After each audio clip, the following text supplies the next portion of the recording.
we go.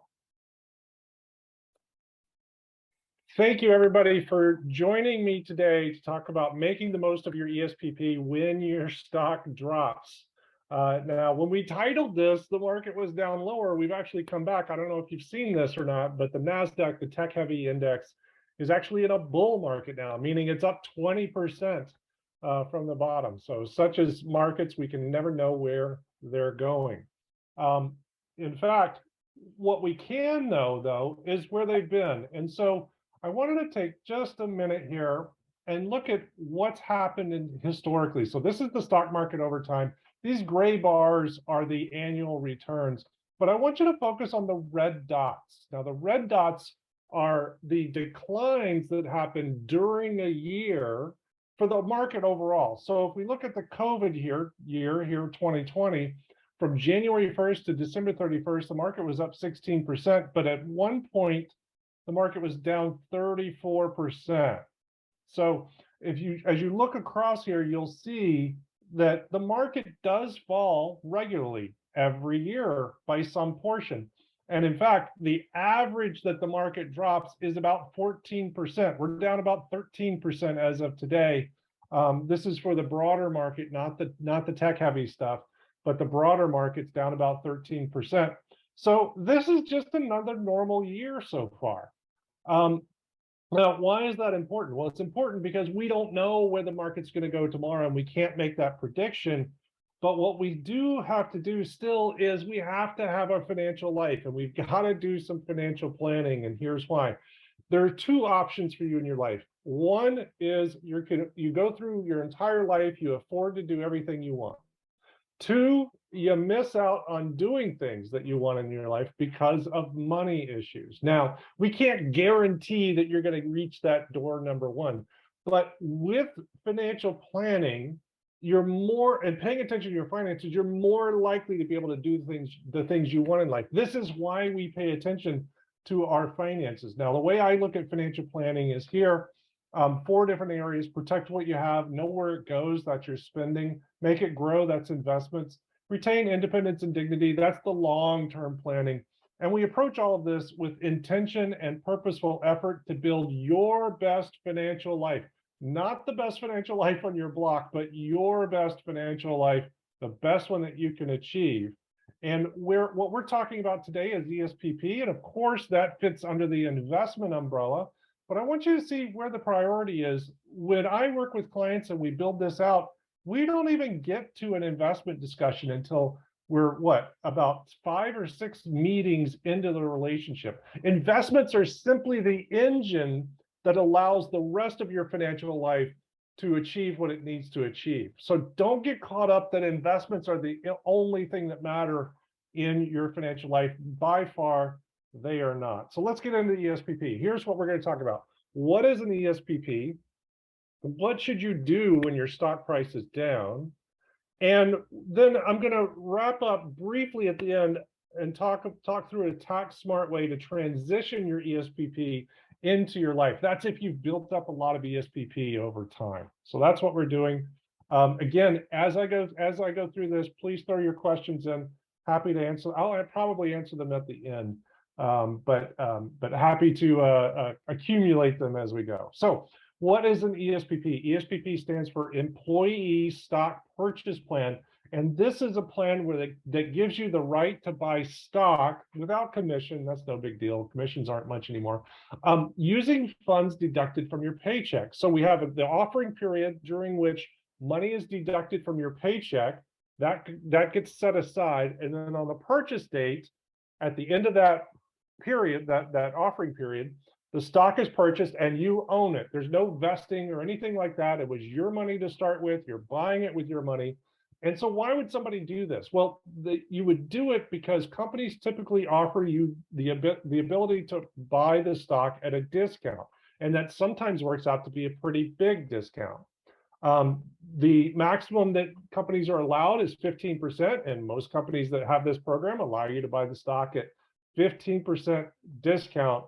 And sometimes the lower of the offering date or the purchase date, which could be a huge benefit. So let's go through a couple of examples.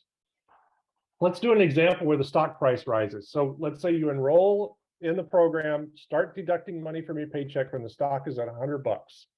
That happens for 6 months, the stock goes up to 120. Well, if the plan has that look back feature where you can buy at either the offering date, the beginning date, or the current date, and you get a 15% discount, you're going to buy at 15% off of $100 because it's the lower of those two.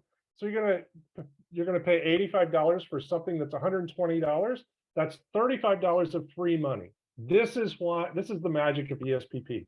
Free money automatically, no risk in the sense that you're always on day one going to have more money than what you put into it. So let's look at where the stock price falls, and I've already given away the answer there. But so now we enroll when the stock price is 100 bucks. 6 months goes by. Now it's $80. Well, you still get to buy it at 15% off the lower of those two. So 15% off of $80, you're going to pay 68 bucks. So you get $12 of free money. Not as much as when the stock goes up, of course, but either way, you get free money, and that's why we want to do this. Now, I'm going to go through the tax treatment here, but let me just say this, because on the next slide, I'm going to talk about strategy. And the best strategy here, in my opinion, is to just sell it as soon as you get it. Just sell it. You got the free money, pay your tax, and sell it. And here's why. The tax advantage to actually holding, a lot of people want to hold it for long-term gains. First off, you have to hold it typically for like a year and a half, not just a year, because the rule says it's got to be 2 years from the offering date and 1 year from the purchase. So if the offering is every 6 months, then you're going to have to hold it for a year and a half. Second, the tax rates aren't that much different. So yes, if you sell it immediately, it gets taxed at ordinary income. You get some capital gains tax, which is a preferable rate. But really, the rates aren't that much different. I'll show you on the next slide. If you sell after and you get the full long-term gains, you still have some portion that's taxed at ordinary income. It's not all taxed at capital gains. But if we assume that it is, let's look at the difference in tax rates. Your tax rate for ordinary income is probably 24 to 37%. Now, that's federal. If you're in California, there's no break for capital gains, so it doesn't really matter. California doesn't care. They just want their money. But federal gives you a break for long term. If you're in the 24% bracket, then your long-term capital gains rate is 15%. If you're in the 37% bracket, your long-term capital gains is 23.8%. What's the difference in those? Well, it's about between 9 and 13%. So if you're holding onto the stock for tax reasons, what the advantage that you can get is a maximum of about 13%. Now, let me ask you this. You're going to hold that stock for a year and a half. What are the odds that your stock goes down further by 13% versus just selling it on day one? I think they're pretty high. So instead of trying to always optimize for taxes, let's optimize for getting the most money in our pocket, which in this case, to me, seems like selling it as you get it. So another thing about the company stock that you have, let's look at it from an overall portfolio perspective and how diversified you are in your finances. And I'm taking a sample person here, but you can apply your own numbers here. So here we're looking at total assets, and we've got this person has 40% of their assets in their house. Remember, your house is definitely an asset. 30% in 401k, 10% in savings, and 20% in company stock. And you might look at that and say, well, 20% doesn't seem like a lot. But here's the deal. You can't really spend your house. So even though it's 20% of assets, in terms of the money that you have to support your lifestyle in the near term, we got to take that house out. So if we do that and we just look at financial assets, same person, same dollars, but look how the percentages change. Now the 401k is 50%, savings are 17%, and the company stock is 33%. But can we really spend our 401k? Not really, not until retirement. So we probably shouldn't even include that. So let's look at our liquid assets and where we are. 33% savings, now 67% company stock. We're almost entirely, all of our money, our available money to support our lifestyle is tied up in our company stock if you're in this position. Do this exercise with your own numbers and see where it comes out and ask yourself, are you comfortable with that? I'm a big proponent of reducing company stock because you've got your salary comes from your employer. You've got your, which is a big one. And you've got your, frankly, a lot of your confidence. If you lose your salary, confidence can go. And now if you lose your salary because the company is doing poorly, the stock price is going to be down, that's a lot of personal exposure to your company's stock. And quite often, the tax-wise and the risk-wise, best thing to do is simply to sell it.